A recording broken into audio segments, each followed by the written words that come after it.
오늘도 주님께서 주신 하루를 감사로 은혜로 살아가시는 여러분들 되시기를 축복합니다.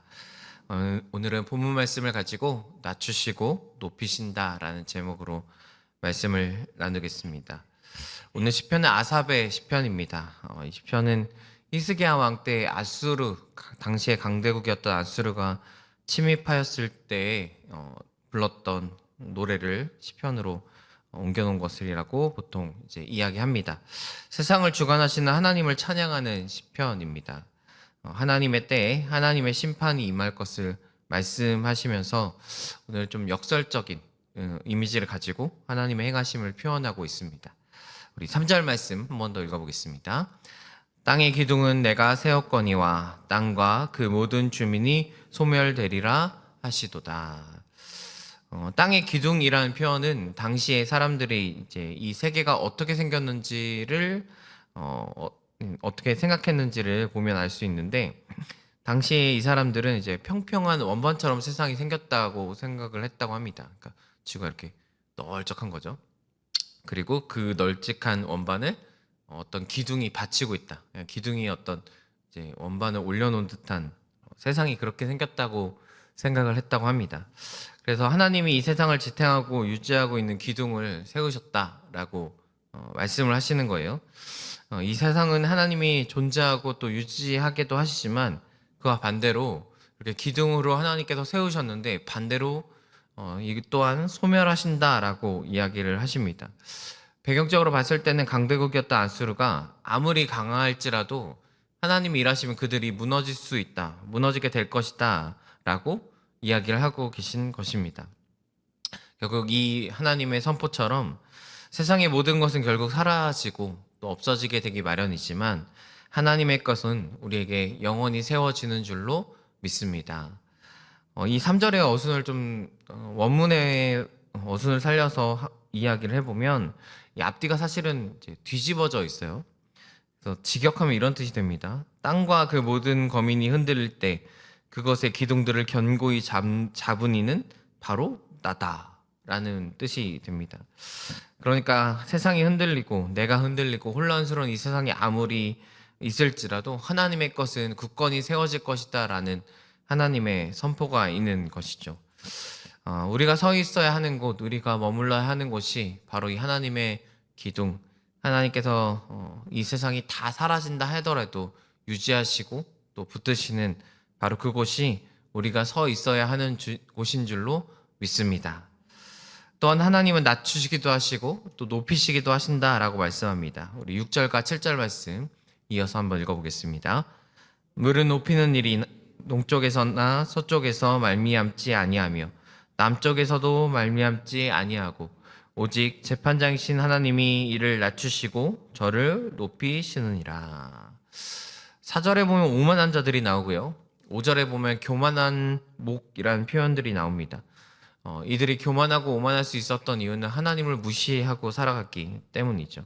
스스로 높아질 수 있다, 내 힘으로 여기까지 왔다라고 이야기하는 사람들을 향해서 하나님은 높이는 일이 다른 것을 일어나는 것이 아니라 오직 재판장이신 하나님께서 사람을 낮추시고 또 높이신다라고 말씀하고 계십니다. 낮추시고 높이시는 주제이신 하나님을 재판장으로 표현하고 있는데, 이것은 곧 하나님이 우리를 아주 완벽하게 판단하시고 또 판결하신다라는 의미가 되겠죠. 여러분, 하나님의 높이심에는 오류가 없고요, 하나님의 낮추심에는 이유가 있습니다. 우리는 모두 높아지고자 합니다. 하물며 예수님의 제자들도 그랬거든요. 예수님께서 예루살렘을 향해 간다니까 예수님 오른편 누가 앉습니까? 왼편에 누가 앉습니까? 오른편에는 내가 앉기 원합니다 라고 하면서 그들도 또한 높아지기를 원했습니다. 그러나 우리에게 중요한 자리는 어디냐면 높거나 낮은 자리가 아니라 하나님이 원하시는 자리, 오늘 하나님이 우리가 있기를 원하시는 그 자리가 우리에게 가장 중요한 자리인 줄로 믿습니다. 때로는 하나님이 우리를 높은 자리로 인도하시기도 하고요, 때로는 우리를 낮은 자리로 인도하시기도 하는데, 어쩌면 세상의 가장 낮은 자리에 갈 수 있는 사람들이 또한 우리 기독교인들, 크리스찬이 아닐까 싶습니다.